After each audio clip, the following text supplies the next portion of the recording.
Hello बच्चों, नमस्कार। और मैं आज आपको कक्षा छठी के जो 10वें पाठ है झांसी की रानी, वो ऑलरेडी मैं आपको पढ़ा चुकी हूँ। पहला वीडियो में दे चुकी हूँ। आपका पैरा वाइज एक्सप्लेनेशन जितना है मैंने किया है। इसको मैं फिर भी एक बार टू फेस इसका मैं आपको दूसरा वीडियो दे रही हूँ, ताकि आप और अच्छे से समझ पाए, है ना। तो हम पढ़ते हैं।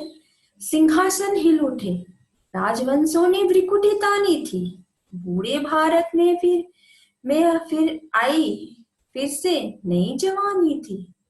गुमी हुई आजादी की कीमत सबने पहचानी थी। दूर फिरंगी को करने की सबने मन में ठानी थी। यहाँ यहाँ जो हमारी कवियत्री है सुभद्रा कुमारी चौहान, वो कह रही है कि जो जब झांसी की रानी की जब तलवार उठी थी, तो लोगों ने भ्रिकुटी तानी, मतलब कि ये जो भ्रिकुटी तानी। और बूढ़े भारत, जो भारत सो गया था, जैसे लग रहा था बूढ़ा हो गया है, वो भारत आप जैसे लग रहा जवान हो गया है। और सबको गुमी हुई आजादी, मतलब कि हमारी आजादी कहाँ चली गई। इस आजादी की सबने कीमत पहचानी। आजादी का मतलब क्या है, आजादी क्या है। और दूर फिरंगी यानी इन अंग्रेजों को दूर करने की सबने मन में ठानी कि इन अंग्रेजों को दूर करना है। चमक उठी सन 57 में वो तलवार पुरानी थी। बूंदे लो हर बोलो के मुंह हमने सुनी कहानी थी। खूब लड़ी मर्दानी वो तो झांसी वाली रानी थी। बूंदे लो हर बोलो से हमने सुनी कहानी थी कि खूब लड़ी वो मर्दानी वो तो झांसी वाली रानी थी। चमक उठी सन 57 मैंने 1857 में, सन 57 में 57 में जब सिपाही विद्रोह हुआ था, उस समय तलवार चमक उठी थी। इसकी झांसी वाली रानी थी और वो मर्दों की तरह लड़ी थी, इसीलिए उसको मर्दानी कहा गया है। कानपुर के नाना की मुंबेली बहन छबीली थी। लक्ष्मीबाई नाम पिता की वो संतान अकेली थी। नाना के संग पढ़ती थी वो, नाना के संग खेली थी। बरछी ढाल कृपान कटार उसकी यही सहेली थी। मतलब वो छोटे में वो नाना साहब जो थे, उन्होंने भी 1857 के विद्रोह में पूरा बढ़ चढ़ के भाग लिया था। उनकी मुंह बोली बहन थी वो, और वो छोटे में उनके साथ खेलती थी। जो तलवार कैसे चलाना, करछी जो ये सब किस तरह से युद्ध रोकना, ये सब पूरा वो नाना के संग ट्रेनिंग में लेती थी, सीखती भी थी और खेलती थी। और उसकी सहेली क्या थी, बर्छी ढाल कृपान कटारी। ये जितना वो लड़ाई का औजार जो है वो उसकी सहेली थी। वीर शिवाजी की गाथाएं उसको याद जबानी थी। हम बूंदे हर बोलो के मुंह हमने सुनी कहानी थी। खूब लड़ी मर्दानी वो तो झांसी वाली रानी थी। वो उसे वीर शिवाजी की कथाएं पूरा जवानी याद थी। कौन, वो झांसी वाली रानी, जिसके हमने बुंदेलो हर बोलो से हमने उसकी कहानी सुनी थी कि वो मर्दों की तरह लड़ी। वो कौन, झांसी वाली रानी थी। लक्ष्मी थी या दुर्गा थी वो स्वयं वीरता की अवतार। देख मराठे पुलकित होते उसकी तलवारों के वार। नकली युद्ध व्यू की रचना और खेलना खूब शिकार। सैन्य घेरना दुर्ग तोड़ना ये थे उसके प्रिय खिलवाड़। वो लक्ष्मी थी या दुर्गा थी, मतलब कि वैभव भी था उसका और वो रौद्र रूप भी था। जैसे लगता वो वीरता उसमें थे, दोनों की अवतार थी। उसको देख के मराठे लोग खुश होते थे। उसकी जो तलवार जैसे वो चलाती तो मराठे लोग वो खुश होते थे। और नकली युद्ध खेलना, छोटे में होता है ना नकली युद्ध खेलना, व्यू रचना, किस तरह से शत्रु को फंसाना, शिकार खेलना, ये और कैसे से सेना को घेरना, दुर्ग जो राजा लोग बड़ा बड़ा दुर्ग बनाते थे जो अपने सुरक्षा के लिए, उसको तोड़ना, ये सब उसके प्रिय खेल थे। ये छोटे में वो खेलती थी। महाराष्ट्र कुल देवी उसकी भी आराध्य भवानी थी। बूंदेलो हर बोले मुंह हमने सुनी कहानी थी। खूब लड़ी मर्दानी वो तो झांसी वाली रानी थी। वो महाराष्ट्र की जो कुल देवी थी, वो उसकी आराध्य, वो पूजा करती, वो भवानी माता थी। वो कौन थी? वो झांसी वाली रानी थी। वो मर्दों की तरह लड़ी थी। हुई वीरता की वैभव के साथ सगाई झांसी में, ब्याह हुआ रानी बन आई लक्ष्मीबाई झांसी में। राजमहल में बजी बधाई खुशियां छाई झांसी में। सुबह बुंदलों की वृंदावली सी वो आई झांसी में। यानी कि वो वीरता की वैभव थी, और उसकी वीरता देखकर ही महाराज जो झांसी के जो राजा थे, उन्होंने उनसे विवाह किया था, और वो रानी बनकर झांसी में आई थी। और राजमहल में झांसी की खुशियां बजी, सहनाई बजी, खुशियां छा गई। और झांसी में मतलब कि हर तरह खुशियां छा गई। चित्रा ने अर्जुन को पाया, शिव शिव से मिली भवानी थी। बूंदे लो हर बोलो मुंह हमने सुनी कहानी थी। खूब लड़ी मर्दानी वो तो झांसी वाली रानी थी।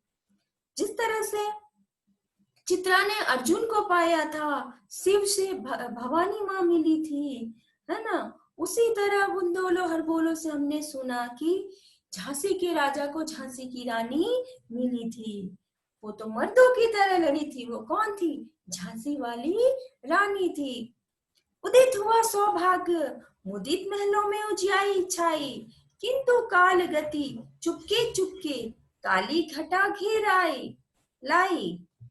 तीर चलाने कर में उसे चूड़िया कब भाई, रानी विधवा हुई हाय विधि को भी नहीं दया आई।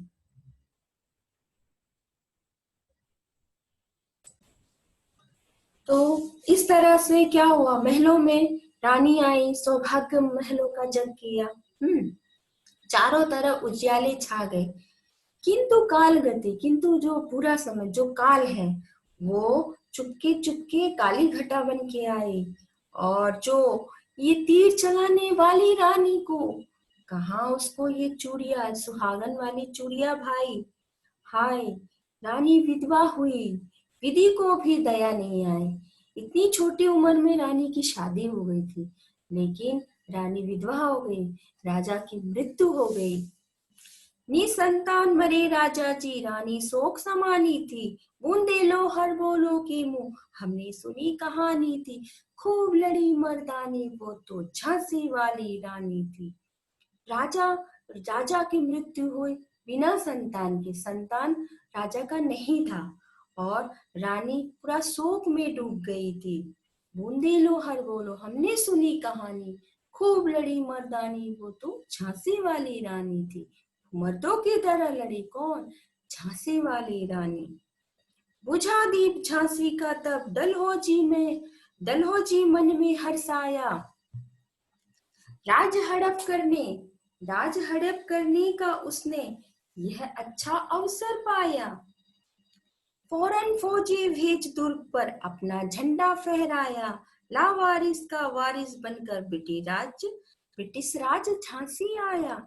मतलब कि अब देखा, राजा की मृत्यु हो गई और राजा का संतान नहीं था। उस समय डलहौजी ने एक राज्य हड़प नीति की थी। उसके तहत जिस राज्य में किसी राजा की संतान नहीं है, अगर वो राजा की मृत्यु हो जाती तो वो राज्य को अंग्रेज अपनी हड़प लेता था, अपने में ले लेता था, अंग्रेजी साम्राज्य में समा लेता था।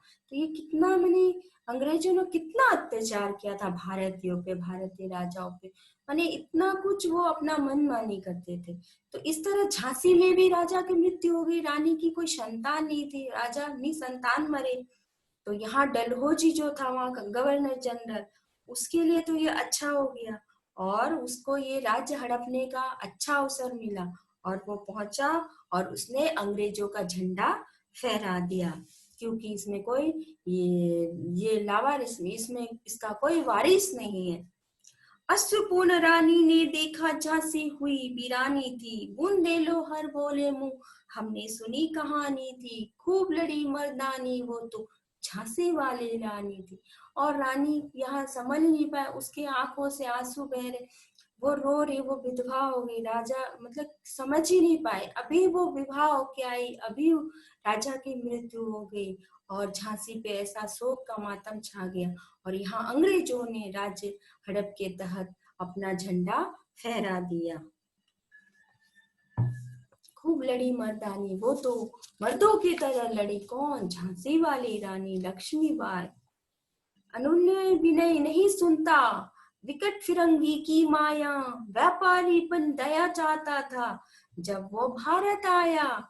डलहौजी ने पैर पसारे, अब तो पलट गई काया, राजाओं नवाबों को भी उसने पैरों ठुकराया। जो अंग्रेज पहले हमारे भारत में राजाओं से मतलब कि व्यापार करने की भीख लेके, मतलब कि व्यापार करने दो, ये उन्होंने मांगा था। जब जहांगीर थे तब वो आए थे और उन्होंने एक व्यापार करने की एक अनुमति मांगी थी, और व्यापार करते करते वो धीरे धीरे हमारे भारत के राज्य हड़पने लगे और धीरे धीरे अधिकार जमाने लगे।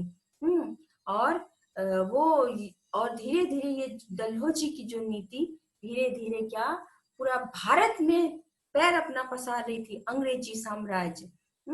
कई राजाओं और नवाबों को उसने इन अंग्रेजों ने ठुकराया और अपने राज्य में उन्होंने ये पूरा अपने राज्य में हड़प लिया। उन राज्यों को हड़प कर अपने साम्राज्य में उन्होंने समा लिया।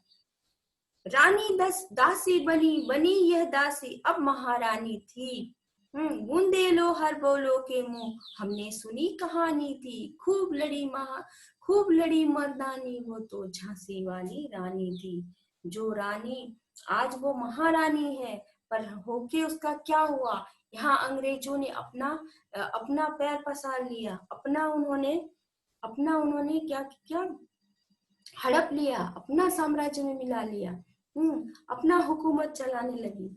छिनी राजधानी दिल्ली की, लिया लखनऊ बातों बात, कैद पेशवा था बिठूर में, हुआ नागपुर भी घात, उदयपुर तंजौर सतारा कर्नाटक की कौन विसात, जबकि सिंध पंजाब ब्रह्मा पर अभी हुआ था ब्रज निपात। माने इस तरह से जो राजधानी दिल्ली को अंग्रेजों ने छीन लिया और बातों बातों में लखनऊ में भी जो पेशवा को भी उन्होंने कैद कर लिया।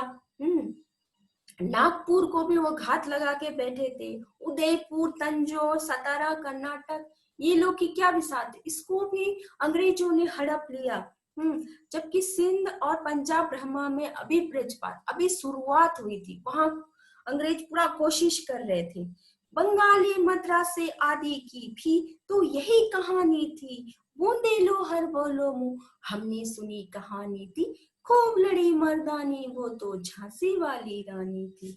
बंगाल और मद्रास इसकी भी यही कहानी थी, यहाँ भी अंग्रेजों ने अपनी राज्य हड़प नीति के द्वारा अपना पैर पसार रहे थे, इनका साम्राज्य छीन रहे थे। और यही झांसी की भी ऐसे ही उन्होंने किया।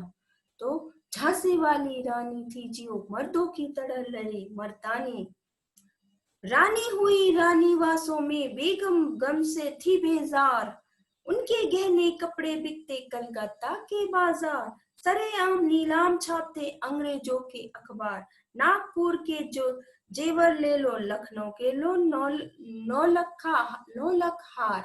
मतलब कि यहाँ रानी जो थी बेचारे वो दुख में है, अभी भी वो उस माने कि राजा के गम से उभर नहीं पाए। और यहाँ अंग्रेजों ने मतलब इतने लालची है, उनका मतलब कि इतना ये अभी जस्ट राजा की मृत्यु, राज हड़प किया और जो चीजों को वो नीलाम करने लगे, बिकाने लगे सरेआम, और अखबारों में भी वो नीलामी का देने लगे कि जैसे नागपुर का ये ले लो, लखनऊ का 9 लाख का हार।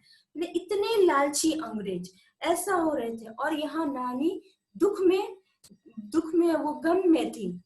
यूं पर्दों की इज्जत पर देसी के हाथ बिकानी थी, बूंदेले हर बोलो के मुंह हमने सुनी कहानी थी, खूब लड़ी मर्दानी वो तो झांसी वाली रानी थी। मैंने जो पर्दे में रहता था आज वो बिक रहा है। हाँ, आज उसकी इज्जत बाजारों में ऐसे नीलाम हो रही, किसकी वजह से? इन अंग्रेजों की वजह से हो रही है। कुटिया में थी विषम वेदना, महलों में आहत अपमान, वीर सैनिकों के मन में था अपने पुरखों का अभिमान। नाना धोंधू पंत पेशवा जुटा रहा था सब सामान, बहन छबीली ने रंचिंडी की कर दिया प्रकट आहान। तो इस तरह से रानी दुख में थी, जगहों में, कुटियों में लोग वेदना में, दुखों में थे और महलों का ऐसा अपमान हो रहा था। ये अंग्रेज लोग अपनी मनमानी कर रहे थे और वीर सैनिक लोग जो भारत के वीर सैनिक थे, उनके अपने मन में अपने पुरखों का अभिमान था। उनके पुरखे कैसे अभिमान में रहे, किसी के आगे उन्होंने घुटने नहीं टेके, किसी के वो अधीन नहीं रहे, किस तरह से वीरता से वो रहे, वो अभिमान था। उसी तरह तो नाना धोंधुपन पेशवा ने नाना धोंधुपन पेशवा ने वो कोशिश कर रहे थे कि अब इन अंग्रेजों से लड़ना है, कोशिश करना है। और इसमें उनकी बहन जो झांसी की रानी, इन्होंने भी उनका साथ दिया। और रणचंडी मतलब कि एकदम अब मैदान में, रण यानी कि भूमि, युद्ध भूमि, चंडी का रूप, दुर्गा का रूप, काली का रूप होता, वो रूप लेके आह्वान किया कि इन अंग्रेजों को अब खात्मा करना है। हुआ यज्ञ पारम उन्हें तो सोई ज्योति जगानी थी, बूंदे लो हर बोलो के मुंह हमने सुनी कहानी थी, खूब लड़ी मर्दानी वो तो झांसी वाली रानी थी।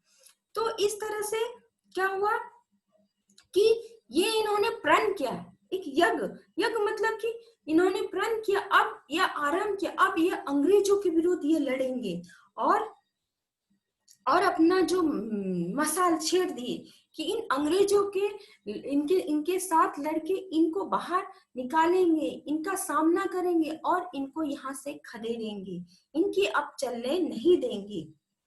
महलों ने दी आग, झोपड़ी ने ज्वाला सुलगाई थी, यह स्वतंत्रता की चिंगारी अंतरतम से आई थी। झांसी चेती, दिल्ली चेती, लखनऊ लपेट छाई थी, मेरठ कानपुर पटना ने भारी धूम मचाई थी। मतलब कि अब ये आग महलों में लग गई और ये झोपड़ी से निकल के सुलगी, वहां से चिंगारी आके महलों में लगी। मतलब कि ये जो भावना आजादी की, इन अंग्रेजों से लड़नी, ये चिंगारी सुलगी झोपड़ों में। सब जितने जनता थे, जो साधारण व्यक्ति, उन्होंने भी इसमें भाग लेने की कसम खाई और महलों में आए और ये सब ने ये सोचा अब स्वतंत्रता चाहिए, हमें आजादी चाहिए। और सबके मन में ये, अंतर मन में ये आई। इससे झांसी में लोग माने झांसी में जागृत हुए, दिल्ली में ये जागृत भावना आई, लखनऊ में भी हुआ, मेरठ कानपुर पटना सब में धूम मचाई, सब ने पूरा मिलके बढ़ चढ़ के इस स्वतंत्रता संग्राम में भाग लिया। इन अंग्रेजों को यहाँ से भगाना, इनके विरुद्ध लड़ना है। जबलपुर कोल्हापुर में भी कुछ हलचल उकसानी थी, बूंदे लो हर बोले मुंह हमने सुनी कहानी थी, खूब लड़ी मर्दानी वो तो झांसी वाली रानी थी।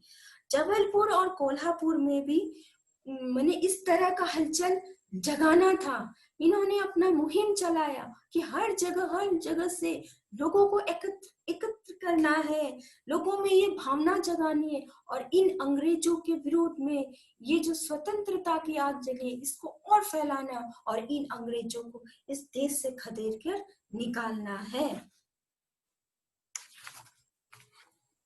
इस स्वतंत्रता महायज्ञ में कई वीरवार आए काम, नाना धोंधुपन तातिया चतुर अजीमुल्ला सरनाम, अहमद शाह मौलावी ठाकुर कुंवर सिख सैनिक अविराम, भारत के इतिहास गगन में अमर रहेंगे इनके नाम।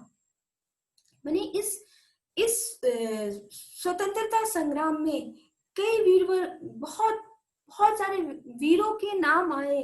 नाना धोंधुपन थे, तातिया है, चतुर अजीमुल्ला सन, अहमद शाह मौलवी, ठाकुर कुंवर सिंह, सैनिक अभिराम। भारत के इतिहास के गगन में इनका नाम हमेशा अमर रहेगा। इन्होंने बढ़ चढ़ के अंग्रेजों से युद्ध लड़ा। लेकिन आज जुर्म कहलाती उनकी जो कुर्बानी थी, बूंदे लो हर बोलो, वो हमने सुनी कहानी थी, खूब लड़ी मर्दानी, वो तो झांसी वाली रानी थी। इनका नाम अमर रहेगा, इन वीरों का। लेकिन जो इनको जुल्म कहला जाता है, जो इन्होंने कुर्बानी दिए, ना बगावत किया, तो इनको जुल्म कहा गया। लेकिन ये जुल्म नहीं, इन्होंने कुर्बानी दी अपने देश के लिए, इन अंग्रेजों को खदेड़ने के लिए। इनकी गाथा छोड़ चले हम झांसी के मैदानों में, जहां खड़ी है लक्ष्मीबाई, मर्द बनी मर्दानों में। लेफ्टिनेंट वाकर आ पहुंचा, आगे बढ़ा जवानों में, रानी ने तलवार खींच ली, हुआ द्वंद आसमानों में। यानी कि चलो इनकी गाथा छोड़कर अब हम झांसी की ओर चलते हैं, इनकी कहानी छोड़ के। झांसी में जहां लक्ष्मीबाई मर्दों की तरह, आदमियों की तरह इन आदमी मर्दों से लड़ रही थी, वहां लेफ्टिनेंट वाकर आ गया और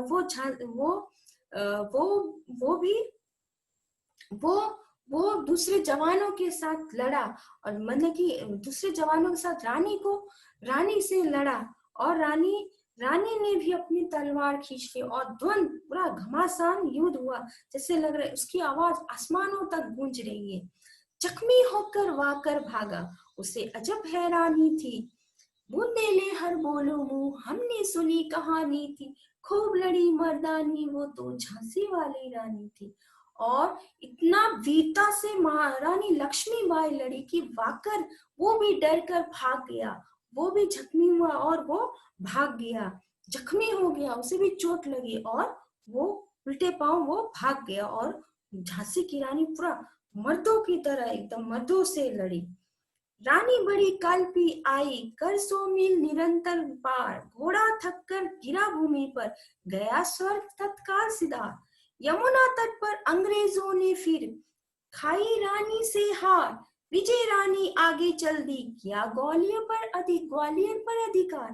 मतलब कि रानी इस तरह लड़की कल्पी तक आगे आई। 100 मील लगातार उसने पार किया। उसका घोड़ा इतना चलकर बेचारा भूमि में थक गया, और थक कर इतना चला बेचारा, वो भी तो एक जानवर है, कितना पूरा लड़ते लड़ते इतना 100 मील तक चलते चलते बिना खाए पिए वो बेचारा थक गया, और वो तत्काल स्वर्ग सिधार गया, वो उसकी मृत्यु हो गई। और यमुना तट पर अंग्रेजों ने फिर रानी से हार खाई। यहाँ भी अंग्रेजों ने रानी से हार खाई, रानी ने उनको पछाड़ दिया। विजय रानी, और रानी जीतती हुई आगे बढ़ी, और उन्होंने ग्वालियर पर अधिकार कर लिया।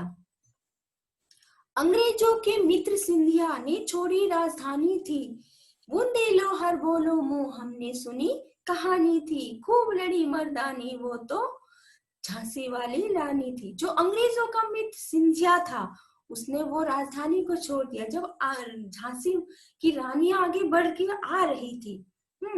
विजय मिली पर अंग्रेजों की फिर सेना घिर आई, अब की जनरल स्मिथ सम्मुख था, उसने मुक्की खाई, कान्हा और मंदरा सखिया रानी के संग आई थी, युद्ध क्षेत्र में उन दोनों ने भारी मार मचाई थी। तो यहाँ पर अंग्रेज तो से जीत गए रानी, लेकिन फिर अंग्रेज फिर आ गए रानी के पास। अब की बार उनके सामने कौन था? General Smith. हाँ, फिर उसने भी रानी से मुंह की खाई, रानी उसको भी हराए एकदम। और रानी के साथ उसकी दो सहेली कान्हा और मंदरा, वो भी उनके साथ पूरा वीरता से लड़ रही थी, और इन्होंने भी रानी के साथ पूरा धूम मचाई, एकदम वीरता से तलवारबाजी से लड़के अंग्रेजों के पूरा एकदम हालत इन्होंने बुरा कर दिया था।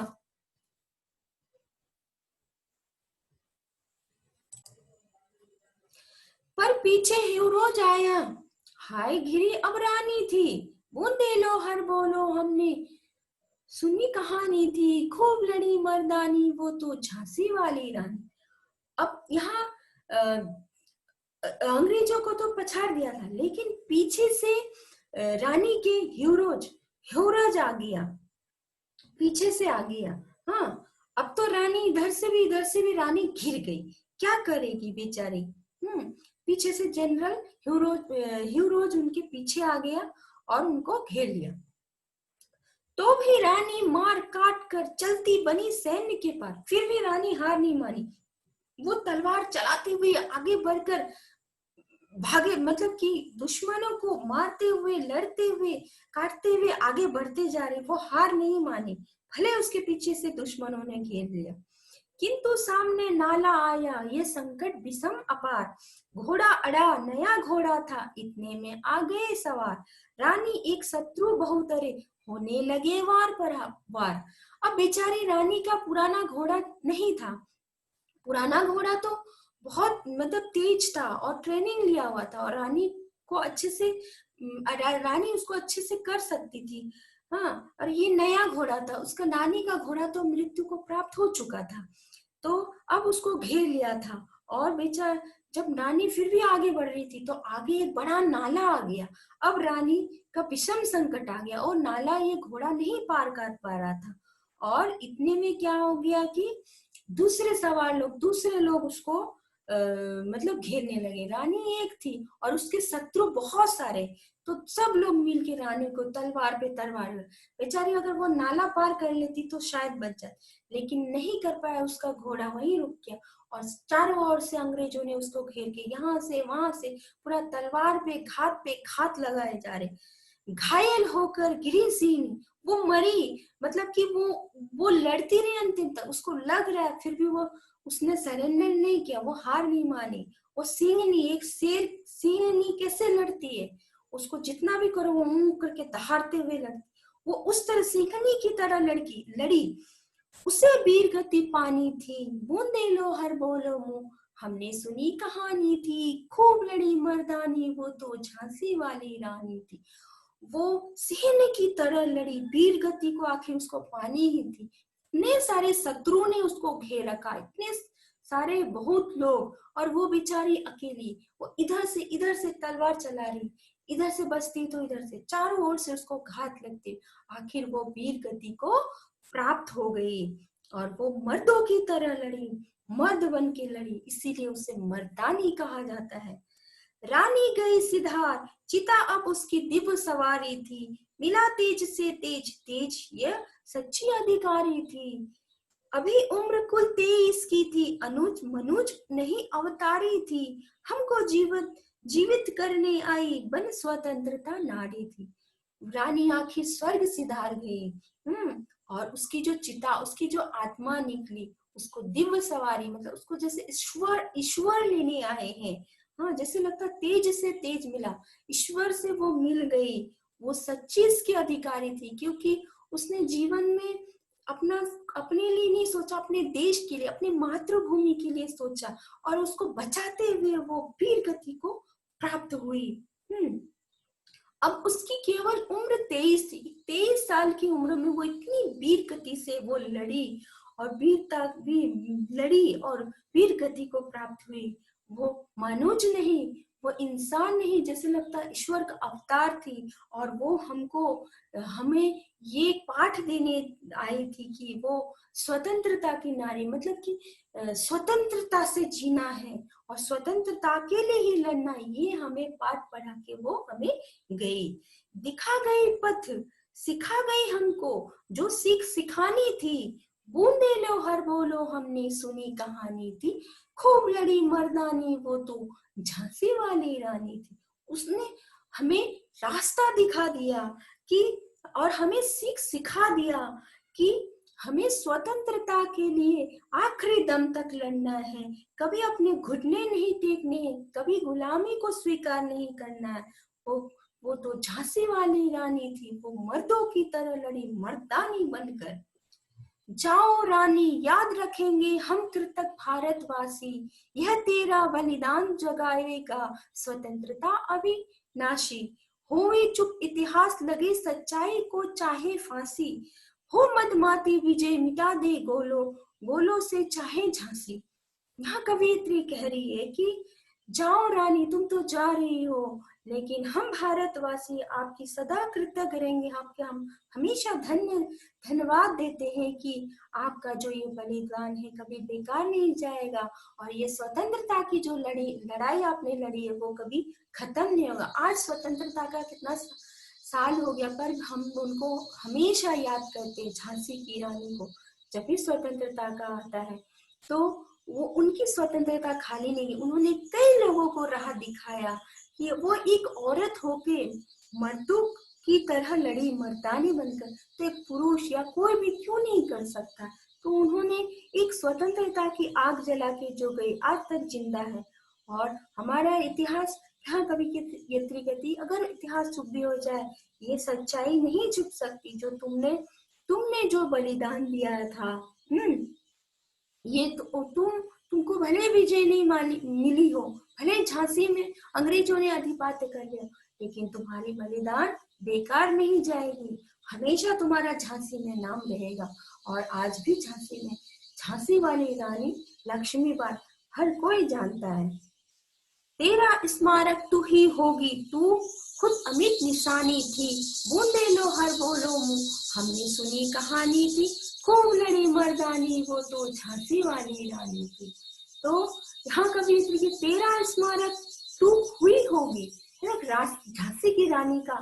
अरे जो वो ऐसे तलवार लेके, पीछे उसने जो गोद लिया बच्चा था उसको लेके, तलवार लेके, घोड़े में लेके, वीरता से जो पुरुषों से मर्दों से लड़ी थी, वो उसकी जो छवि, वही उसका स्मारक बना। तो वो ही उसकी चिन्ह है, वही उसकी पहचान है, और वो अमिट, वो कभी मिट नहीं सकता। वो कौन? ये झांसी वाली रानी की निशानी थी, और ये हमेशा अमर रहेगा, अजय रहेगा। और वो खूब लड़ी थी, कौन? झांसी वाली रानी मर्दों की तरह लड़ी थी।